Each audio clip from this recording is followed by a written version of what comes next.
우리에게 주시는 하나님의 말씀, 구약성경 에스겔 37장 15절부터 23절까지 말씀입니다. 구약성경 에스겔 말씀, 자 여러분의 기도께서 들어가겠습니다.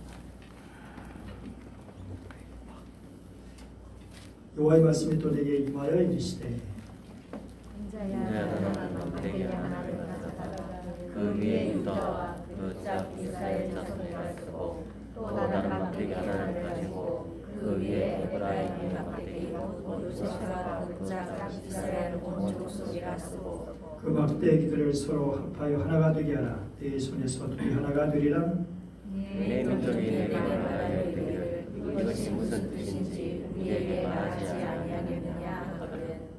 너는 곧 이르기를 주 여호와께서 이같이 말씀하시기를 내가 에브라임의 손에 있는 바 요셉과 그 짝 이스라엘 지파들의 막대기를 가져다가 유다의 막대기에 붙여서 한 막대기가 되게 한즉 내 손에 하나가 되리라 하셨다 하고 너는 그 막대기를 위에 손 앞에서 손잡고 그들에게 이르기를 주 여호와께서 이같이 말씀하시기를 내가 이스라엘 자손을 잡혀간 여러 나라에서 인도하며 그 사방에서 모아서 그 고국 땅으로 돌아가게 하고 그 땅을 사는 산에서 그들을 한 나라를 이루어서 한 임금이 모두 다스리게 하시니 그들이 다시는 두 민족이 되지 아니하며 두 나라로 나뉘지 아니할지라.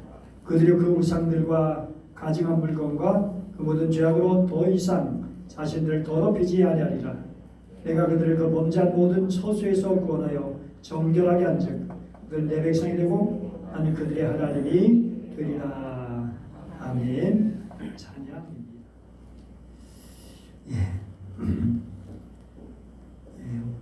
올해는 6.25 한국전쟁 발발 71주년이 되는 그런 해입니다. 1950년 6월 25일 새벽 4시 북한 인민군이 탱크 254대를 앞세우고 남침해서 1953년 7월 27일까지 3년 1개월 2일간 벌어진 전쟁입니다. 하지만 이 전쟁의 결과 누구도 승자가 없이 휴전, 즉 전쟁이 끝난 것이 아니라 전쟁을 쉬고 있는 그런 상태로 마치게 되었습니다. 그래서 전쟁이 일어난 지 71년의 세월이 흘렀어도 여전히 남북 간에 언제 다시 전쟁이 일어날지 모르는 채 대치 상태로 진행되고 있습니다. 이제 우리나라는 전 세계에서 유일하게 분단된 나라로 남아있고 앞으로 우리 민족의 가장 큰 숙제인 통일에 관련해서 가장 연관된 것이 바로 6.25 전쟁, 이해할 수 없습니다. 6.25는 그야말로 엄청난 상처를 우리에게 안겼습니다. 국방부 군사편찬 연구소의 자료에 따르면 전쟁 기간 중 한국군 약 13만 8천 명, 유엔군 4만여 명, 그래서 약 18만 명 가까이 전사했습니다. 부상자는 한국군과 유엔군 합쳐서 모두 55만 명이 넘고 실종자와 포로가 된 이들 4만 3천여 명입니다.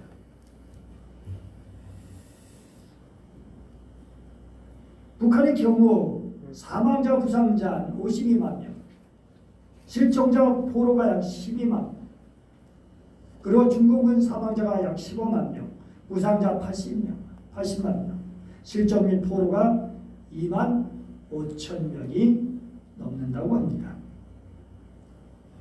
그야말로 남북 관련된 군인들의 엄청난 피해가 아닐 수 없습니다. 그러나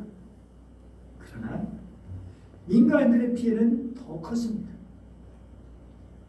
전쟁 중에 죽거나 학살당한 사람이 37만 명, 부상자가 23만 명, 납치 혹은 행방 불명된 분이 38만 명이 넘습니다.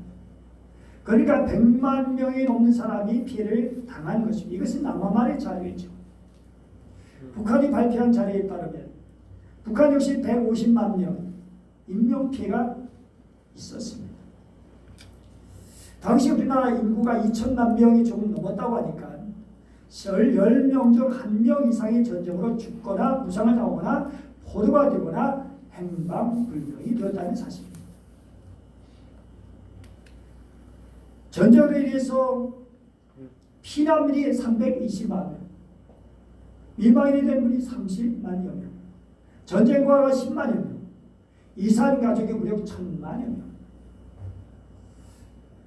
거의 모든 산업시설이 파괴되면서 경제적 손실은 이루 말할 수가 없는 것이죠. 그래서 그 당시 세계에서 가장 가난한 나라가 되었습니다. 1950년 이승만 대통령은 직선제 견을 전한 영국 더 타임즈 한국 전쟁 종군 기자가 이렇게 얘기했습니다. 한국에서 민주주의를 기대하는 것은 쓰레기통에서 장미가 피기를 기대하는 것 같다. 그것이 바로 영국 신문에 그렇게 기사된 것이죠. 그런데 1955년 10월 유엔 한국재건위원회 장관 인도의 내가를 내놓은 의원은 한국에서 경제 재건을 기대하는 것은 쓰레기통에서 장미가 피기를 바라는 것 같다고 앞에 그 기사를 인용했습니다. 4.19 혁명이 일어났을 때도 5.16 쿠데타가 터졌을 때도 외신은 쓰레기통 장미에 빗대서 한국의 소식을 전했습니다. 그런데 그런 쓰레기통에서 장미꽃이 활짝 피었습니다. 우리나라가 경제와 민주주의의 꽃을 피운 것입니다. 그래서 2017년 3월 10일 영국 파이낸셜 타임스 한국 민주주의가 위기 속에 빛났다고 기사를 내보내기도 했습니다. 이렇게 정치, 경제적으로 성장하면서 수많은 이들의 헌신과 희생이 있었기 때문이고 더 나아가서 하나님께서 이 나라의 국리를 여기셨기 때문이라고 믿습니다. 사실 전쟁에서 가장 큰 피해는 다름 아니라 마음의 병입니다. 마음의 상처죠. 그 상처가 얼마나 큰지 같은 민족이 서로 그렇게 죽이고 학대했으니까 그 상처를 지금도 고스란히 가지고 있어서 전쟁을 직접 겪으신 어르신들을 보면 공산당 빨갱이 하면 몸서리 치고 있습니다.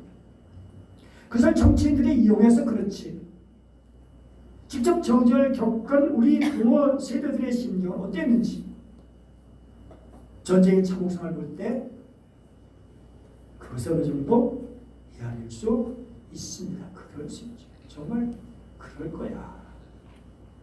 물론 곽생 목사님 같은 경우는 자기 눈앞에서 친아버님께서 아버님께서 그 인민군에 의해서 총살당해서 쓰러진 모습을 봤습니다. 얼마나 상처가 크겠어요. 그런데 그럼에도 그 북한을 증오하지 않고 북한에 자주 들어가서 북한을 돕기도 했습니다.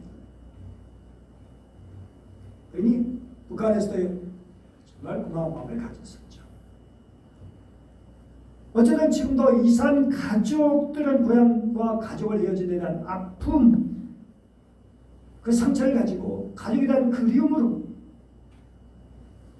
그렇게 시간을 보내고 있습니다. 북한의 독재 정치와 굶주림에 시달린 목숨 걸고 탈출한 북한 이탈 주민이 20만 명이 넘고 그중 지금 남한에 들어와서 살고 있는 사람들이 작년 기준으로 이게 제 통계인데요. 맨 마지막은 33,752명에 이르는 것을 볼 수가 있습니다.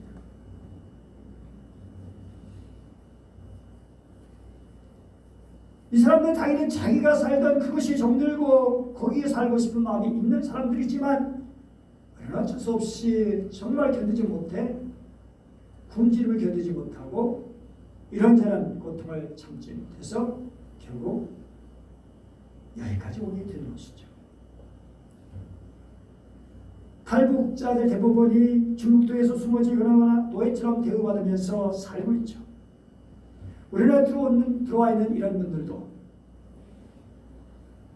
정말 우리의 편견 때문에 또 적응을 잘하지 못해서 정착에 힘들어하는, 그래서 다시 돌아오고 싶다라고 그렇게 말하는 분도 많이 있습니다. 이뿐입니까?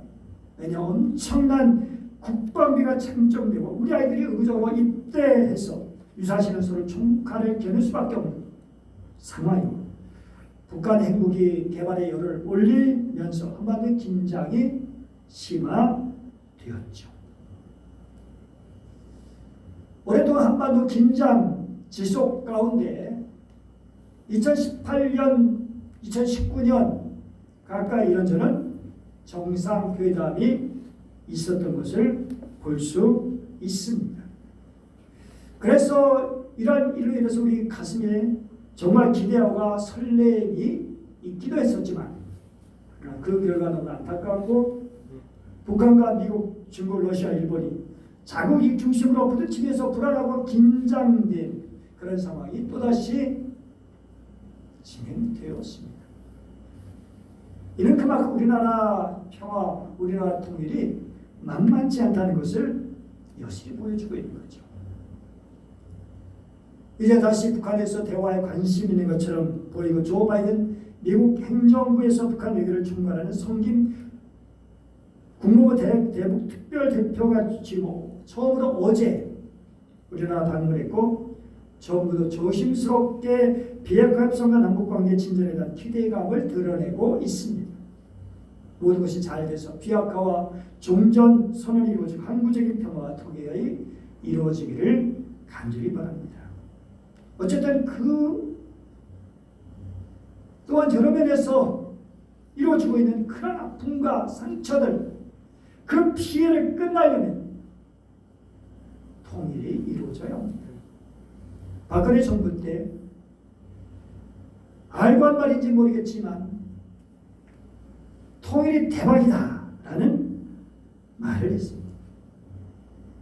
근데 아쉽게도 개성공단을 다 문 닫아버려서 좀 아이러니하긴 하지만, 어쨌든 통일이 대박이라는 말은 틀린 말이 아니죠.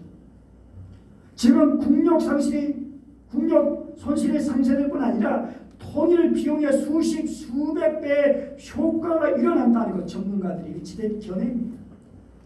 그래서 통일은 꼭 필요한 것이죠. 경제적인 면으로 생각해도. 그런 의미에서 오늘 북한 선교주의를 맞아서 6.25 전쟁 우리에게 특별히 우리 한국교회에 주는 의미가 무엇인지, 분단된 이란에서 우리가 어떤 자세를 가져야 하는지, 나가서 또한 북한 선교에서 어떤 방향으로 나가야 하는지, 그 말씀을 나누려 합니다. 그쵸, 바로 6.25 전쟁을 어떻게 보느냐, 그 관점이 어떠냐는 것입니다. 성경을 보면 이스라엘 백성들이 하나님을 섬기지 못하고 우상 숭배할 때 애굽이나 블레셋이나 아수르나 바벨론이나 로마를 채찍으로 사용하셨던 것을 볼 수 있습니다.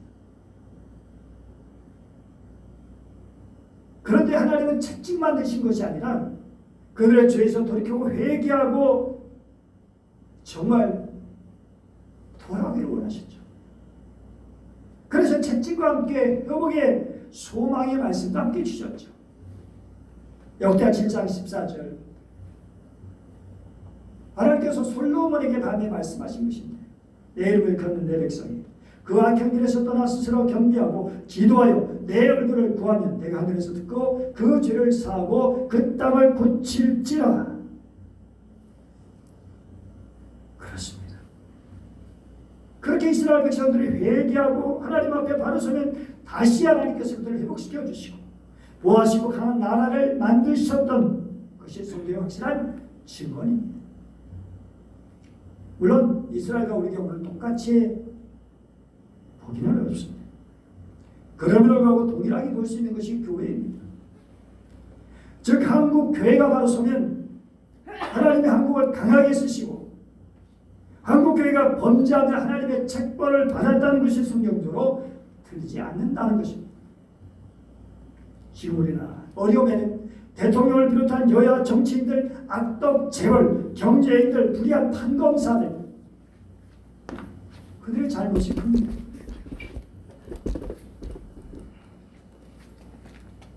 비판받고 추궁 당해 마땅합니다. 그런데 성경으로 봅니다.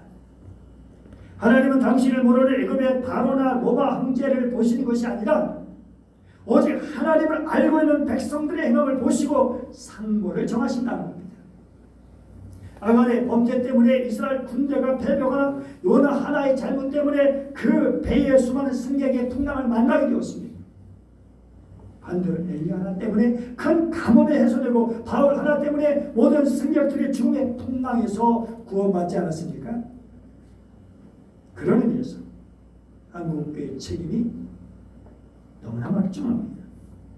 사실 남북분단의 책임도 정치적으로 보면 분명히 미국과 소련 탓이죠. 저들은 전쟁 당사자인 일본을 가리지 않고 그들이 한반도를 남북으로 갈라놓았으니 말이죠. 하지만 신앙적인 관점에서 보면 한국교회 탓이라고 할 수도 있습니다. 1938년 9월 10일 장로 27회 총회에서 평양에서 있었는데 신사참배를 가게 됐습니다. 평양로에서는 톡된 주기철 목사를 파면시켜버렸습니다. 이럴 수가 있습니까?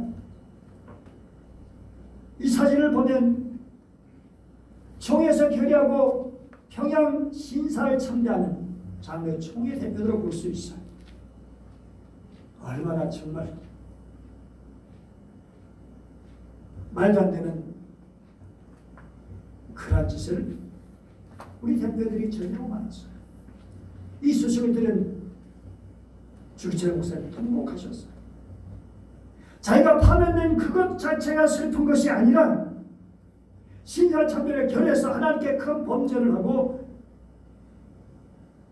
그렇게 신사에 절하는 한국 교회를 인해서 통곡하신 거죠. 주기철 목사님 통곡하면서 이렇게 기도하셨다고 해요.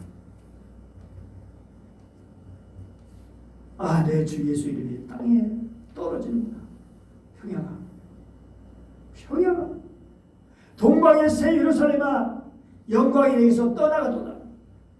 모란봉아 통곡하라. 대동강아 나와 같이 울자. 드리리다. 드리리다. 이 목소리나마 우리 주님께 드리리다. 칼날이 나를 기다리고 있느냐?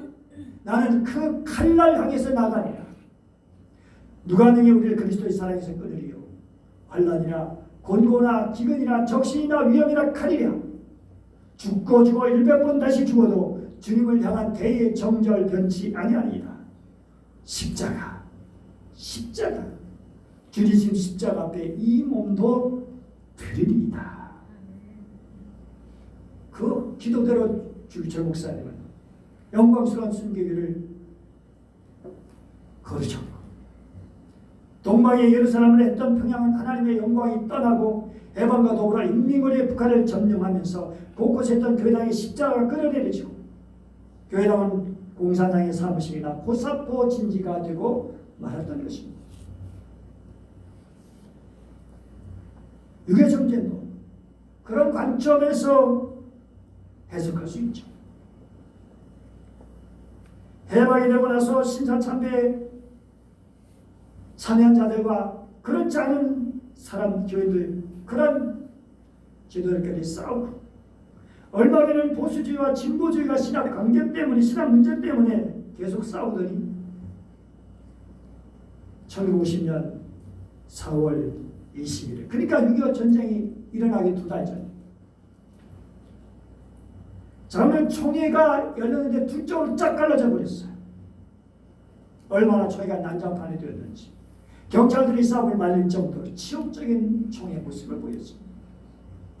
하나님이 주신 해방 감사하고 어떻게 하면 이 나라를 바르게 세울 것인가를 생각은커녕 한국교회를 어떻게 바로 세울 것인가 생각은커녕 한국의 지도자들이 거룩한 교회당에서 이런 추잡한 싸움을 일삼았으니 하나님의 진노가 어찌 임하지 않을 수 없겠습니까?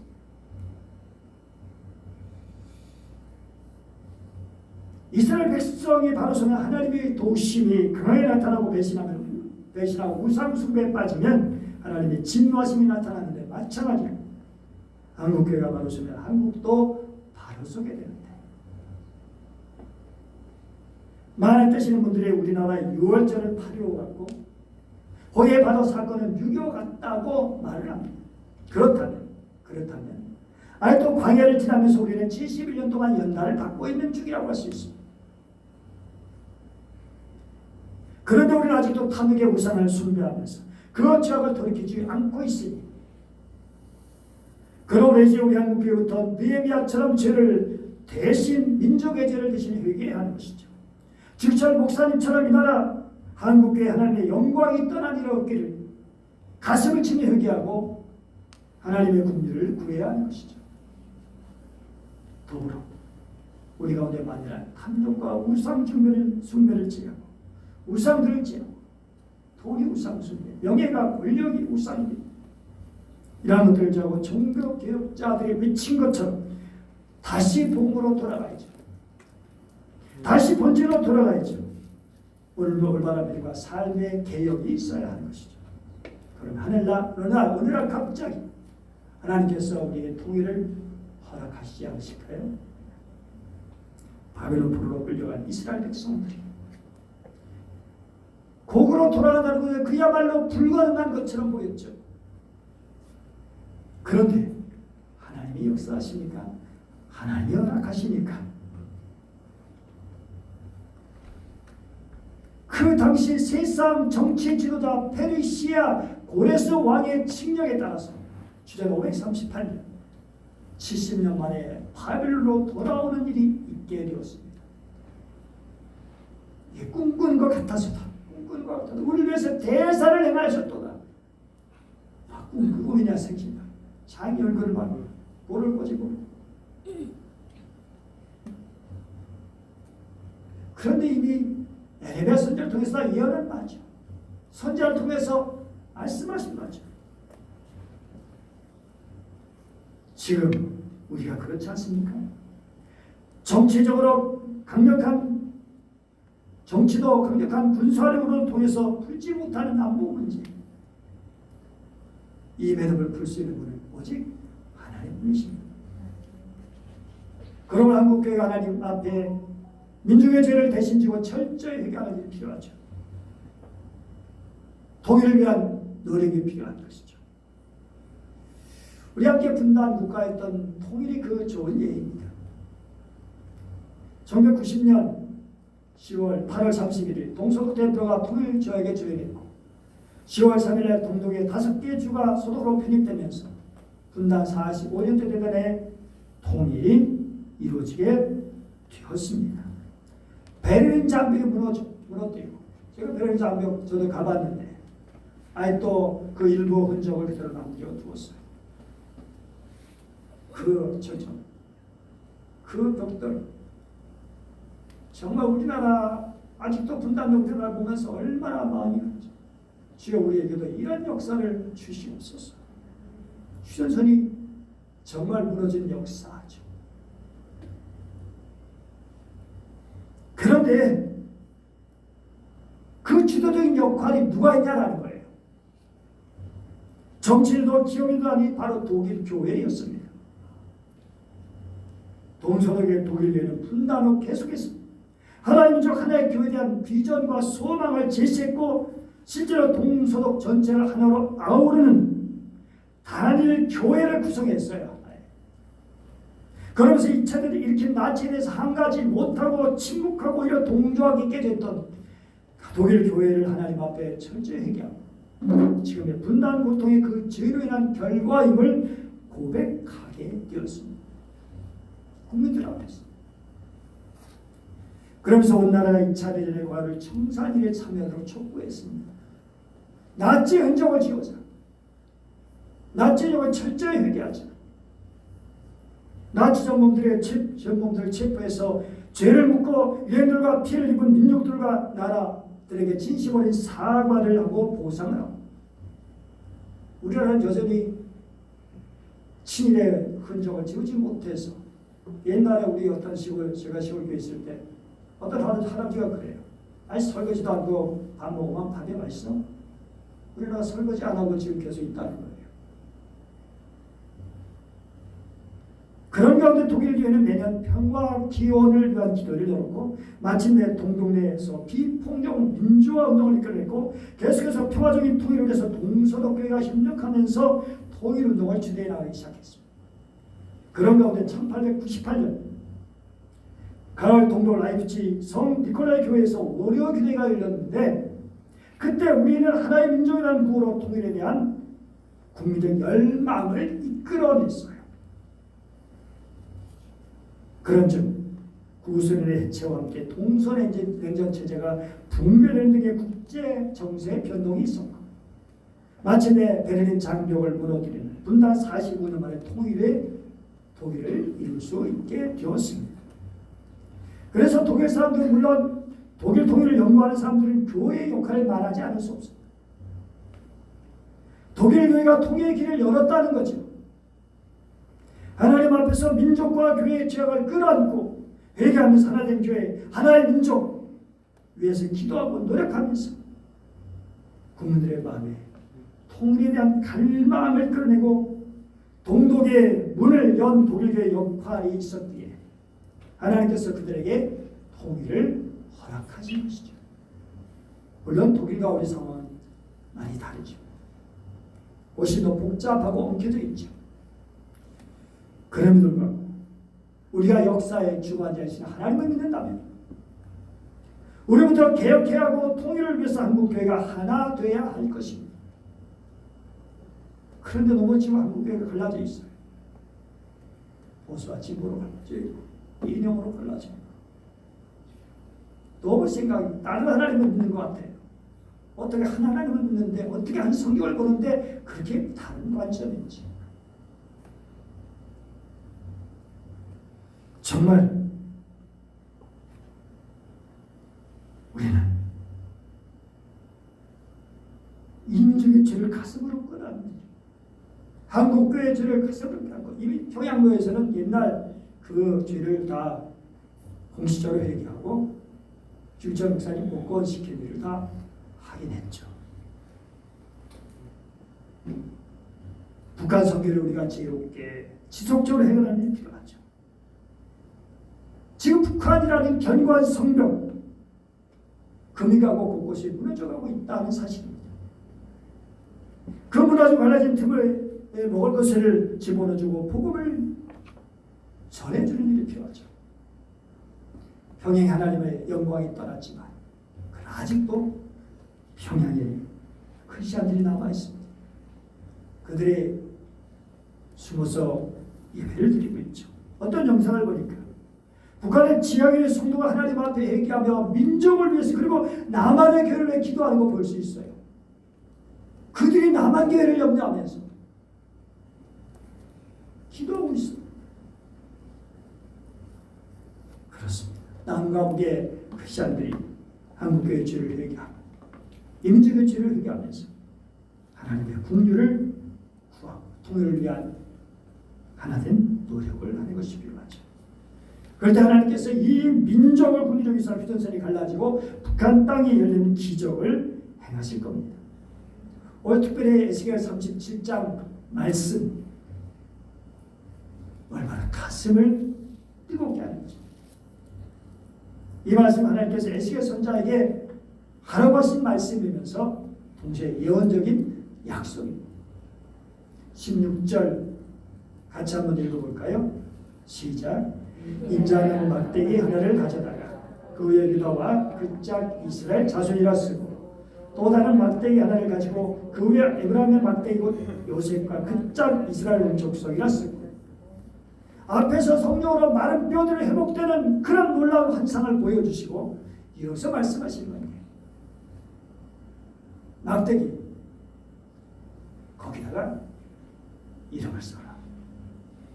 유다라고 쓰고 에브라임이라 쓰고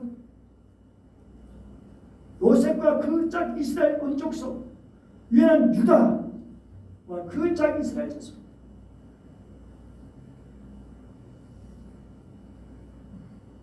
정말 여러분 이 유다와 에브라임은 사이가 좋을 때도 있었지만 전쟁이 얼마나 많았는지 몰라요.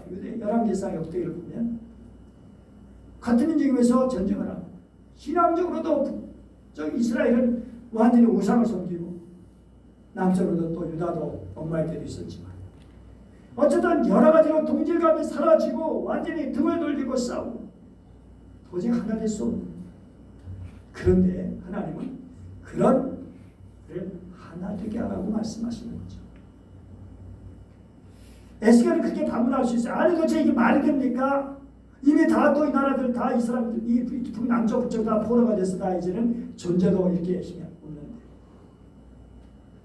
그런데 하나님은 하시는 거예요. 하나님이 하시면 가능하게 되는 거죠. 저는 이 말씀을 보면서 이렇게 한번 같이 읽어볼까요? 시작. 인자에는 막대기 하나를 가져다가 그 위에 남한이라 쓰고 또 다른 막대기 하나를 가지고 그 위에 북한이라 쓰고 그 막대기를 붙여서 하나를 만들라. 독일은 동독과 서독이라고 했겠죠. 그래서 그 막대기를 서로 합하여 하나가 되게 하라. 내 손에서 둘이 하나가 되리라 하고 하시죠.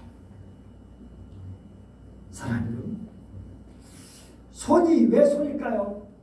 내 손에서 깊은 의미가 있다고 생각 들어요. 제가 요셉 이야기할 때 손 이야기 말씀드렸죠. 요셉 손이 언급된 것, 기꺼이 자원한 마음으로 성실하게 일했다는 것이죠. 성실, 사랑의 수고원신. 하나님의 사람들이 남과 북이 하나가 된 것을 선언하고 기도하면서 흩어진 백성들 하나로 모으라. 그러면 하나가 되게 하시겠다. 다시 말해서 우리의 기도와 우리의 노력과 헌신이 필요하다는 거예요.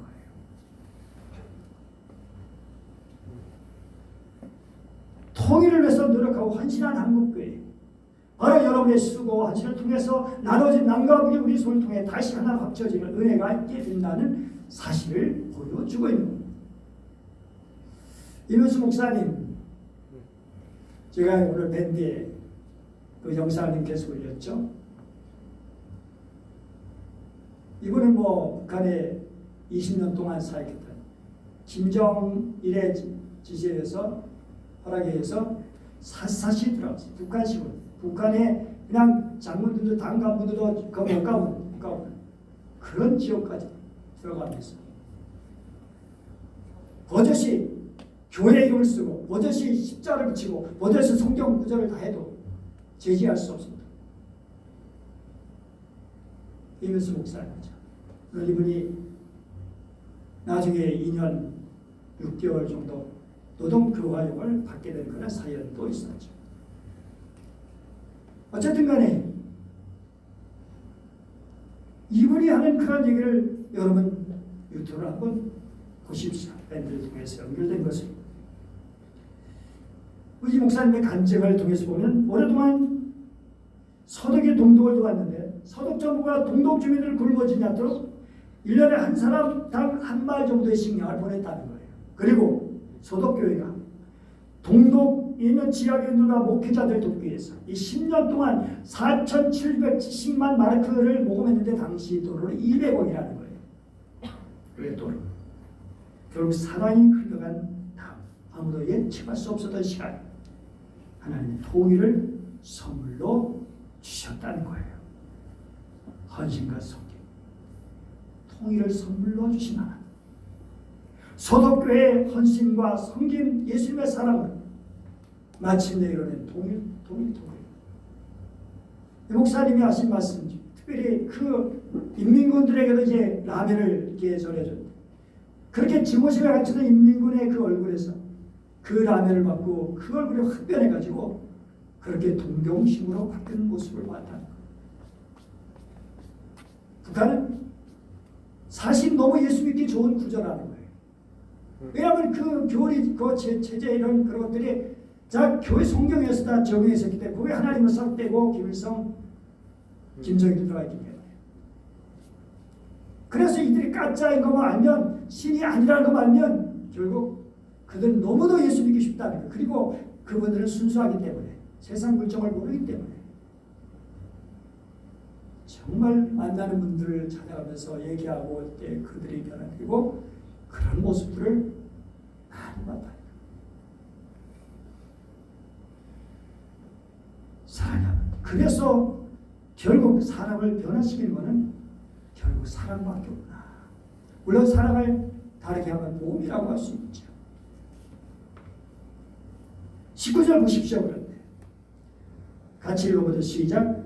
너는 곧 이르기를 주 여호와께서 이같이 말씀하시기를 내가 에브라임의 손에 있는 바 요셉과 그 짝 이스라엘 지파들의 막대기를 가져다가 유다의 막대기에 붙여서 한 막대기가 되게 한즉 내 손에서 하나가 되리라 하셨다. 중요하죠? 아까는 내 손, 에스겔의 손, 그리고 지금은 하나님의 손. 우리 요셉 이야기를 통해서도 형들의 손에서 이스마엘 대상의 손, 보디발 요셉의 손, 그리고 그 위에 하나님의 손이 있었죠. 마찬가지입니다. 그러면 하나님이 요구하신 것이 뭐냐? 23절. 우상들 가증한 물 모든 점으로 더 이상 자신을 더럽히지 아니하라. 하나님이 하나 되게 하실 때 이런 역사가 일어났지만 그 전에 또 우리가 그런 회개의 역사가, 개혁의 역사가 필요한 거죠. 그리고 진정의 나라 통일될 때 북한에 더 이상 김일성, 김정일을 김정일을 실로 섬기는 그것은 완전히 사라지게 될 것이죠. 오늘 우리는 주님 앞에 물어야 될 겁니다. 간절히 민족을 생각하면서 주여 민족의 공리를 주시옵소서. 하나가 되게 하여 주옵소서. 주의 복음이, 주의 사랑이. 그래서 우리의 손이 바르게 쓰여지게 하시고 거기에 하나님의 손이 역사하셔서 하나님의 위대한 역사가 이 민족에 있게 하여 주옵소서. 기도하겠습니다. 은혜로우신 하나님 아버지 감사드립니다. 오늘도 저희들을 사랑해 주시고 말씀을 주시니 감사합니다. 진정으로 북한에서 경제적으로나 사상적으로나 정치적으로나 이렇게 저렇게 어렵게 고난 가운데 살고 있는 우리 동포를 생각하면 마음이 저리옵니다. 그러나 우리는 그냥 편하게 잘 지내고 있습니다.